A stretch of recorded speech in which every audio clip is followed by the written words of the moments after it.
Halo, Assalamualaikum, Sarihab.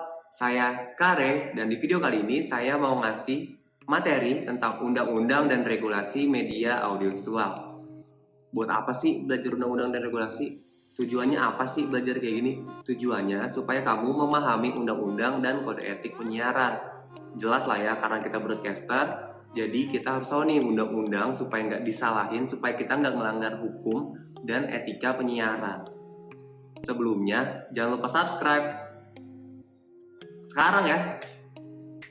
Terima kasih. Untuk materinya, ayo kita mulai.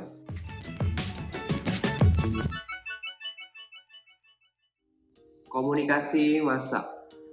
Materi hari ini adalah Undang-Undang Regulasi Media. Undang-Undang Penyiaran. Undang-Undang Penyiaran itu nomor 32 tahun 2002. Terus ada lagi P3SPS atau Pedoman Perilaku Penyiaran dan Standar Program Siaran. Ingat-ingat terus nih, P3SPS, Pedoman Perilaku Penyiaran dan Standar Program Siaran. Ingat juga, good news is a bad news. Apaan sih good news is a bad news? Berarti berita buruk adalah berita baik atau berita baik adalah berita buruk.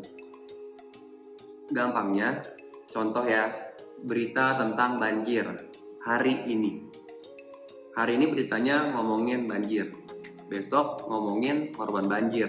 Lusa ngomongin kerugian saat banjir. 4 hari kemudian ngomongin penampungan banjir dan lainnya. Bad news is a good news for the channel TV. Buat channel TV-nya. Jadi berita baik adalah berita buruk atau berita buruk adalah berita baik buat channel TV-nya. Lalu ada jurnalisme empati. Jurnalisme empati inilah yang dibutuhkan dalam meliput peristiwa bencana agar suatu pemberitaan yang ditayangkan tidak merugikan orang lain, terutama korban bencana tersebut.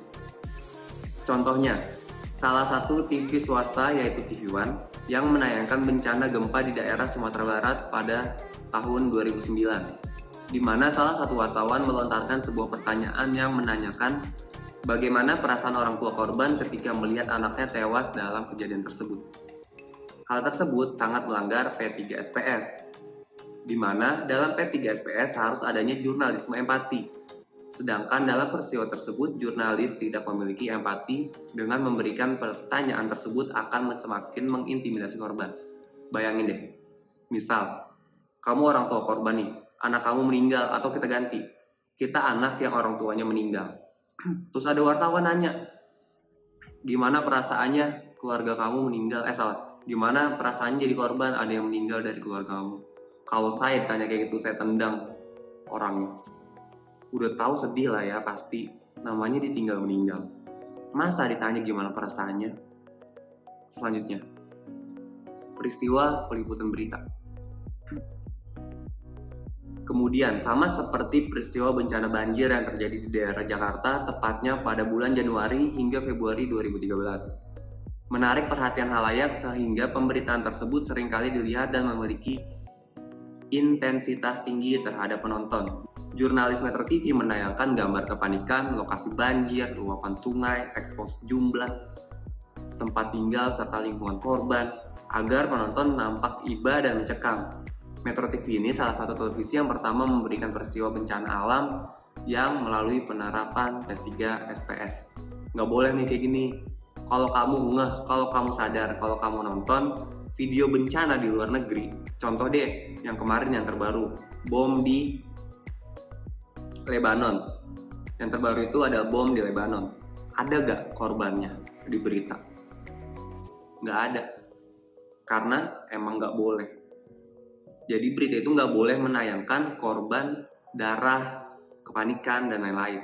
Nah, terus gimana dong? Ini Metro TV nayangin. Nah, Metro TV adalah contoh kasus yang menyalahgunakan P3SPS.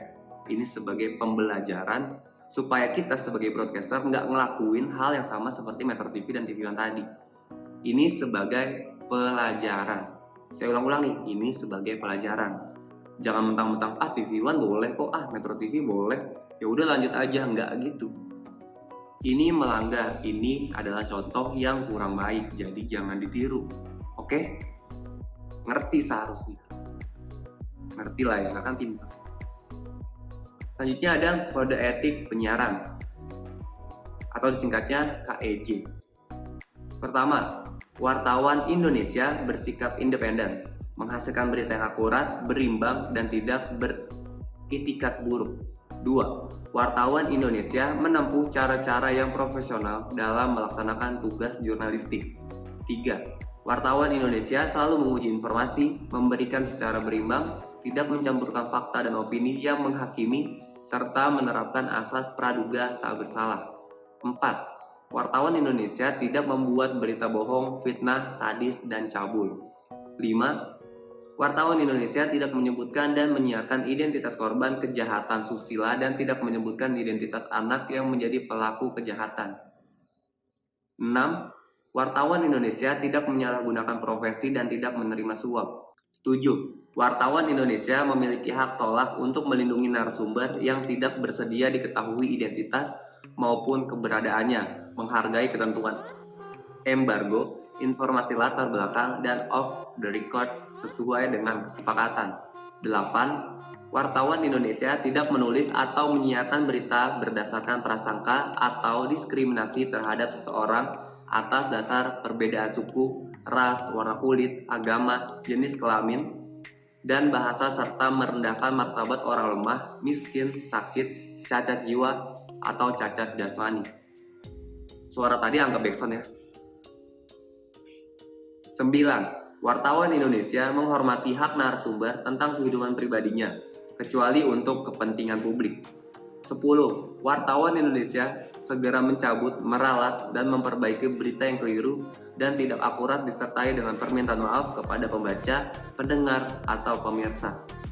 11. Wartawan Indonesia melayani hak jawab dan hak koreksi secara profesional. Undang-Undang Penyiaran.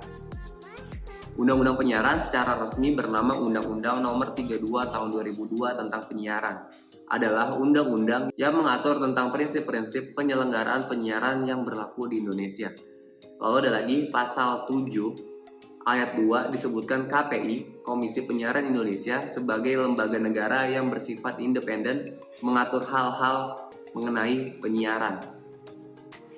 Pasal 8 ayat 2, dalam menjalankan fungsinya, KPI mempunyai wewenang menetapkan standar program siaran, menyusun peraturan dan penetapan pedoman perilaku penyiaran, mengawasi pelaksanaan peraturan dan pedoman perilaku penyiaran serta standar program siaran, mengawasi pelaksanaan peraturan dan pedoman perilaku penyiaran serta standar program siaran, memberikan sanksi terhadap pelanggaran peraturan dan pedoman perilaku penyiaran serta standar program siaran, melakukan koordinasi dan atau kerjasama dengan pemerintah, lembaga penyiaran, dan masyarakat.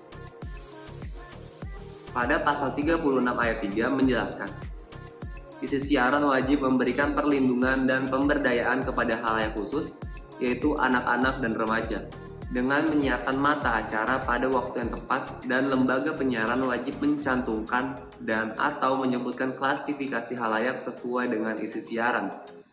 Pasal 36 ayat 5, isi siaran dilarang bersifat fitnah, menghasut, menyesatkan, dan atau bohong, menonjolkan unsur kekerasan, cabul, perjudian, penyalahgunaan narkotika dan obat terlarang, mempertengkarkan suku, agama, ras, dan antar golongan. Pasal 36 ayat 6, isi siaran dilarang memperolokkan, merendahkan, melecehkan, dan atau mengabaikan nilai-nilai agama, martabat manusia Indonesia, atau merusak hubungan internasional. Pasal 44 ayat 1, lembaga penyiaran wajib melakukan ralat apabila isi siaran dan atau berita diketahui terdapat kekeliruan dan atau berita diketahui terdapat kekeliruan dan atau kesalahan, atau terjadi sanggahan atas isi siaran dan atau berita. Pasal 44 ayat 2, Ralat atau pembetulan dilakukan dalam jangka waktu kurang dari 24 jam berikutnya. Dan apabila tidak memungkinkan untuk dilakukan, ralat dapat dilakukan pada kesempatan pertama saat mendapat perlakuan utama. Thank you udah ngedengerin materi kali ini. Emang sih kelihatannya tuh berat banget. Kenapa sih materinya tuh susah? Kenapa sih harus ada pasal-pasal? Kenapa? Nah, kita sebagai broadcaster harus ngerti nih undang-undang regulasi dan kode etik penyiaran. Tujuannya kan tadi udah jelas, supaya kita tahu, supaya kita nggak melanggar, dan tadi juga ada contohnya kan, supaya kita bisa belajar dari contoh yang kurang baik tadi. Nah, kalau ada pertanyaan langsung aja ya di kolom komentar. Jangan lupa komen, share, dan subscribe. Bye-byeนะครับ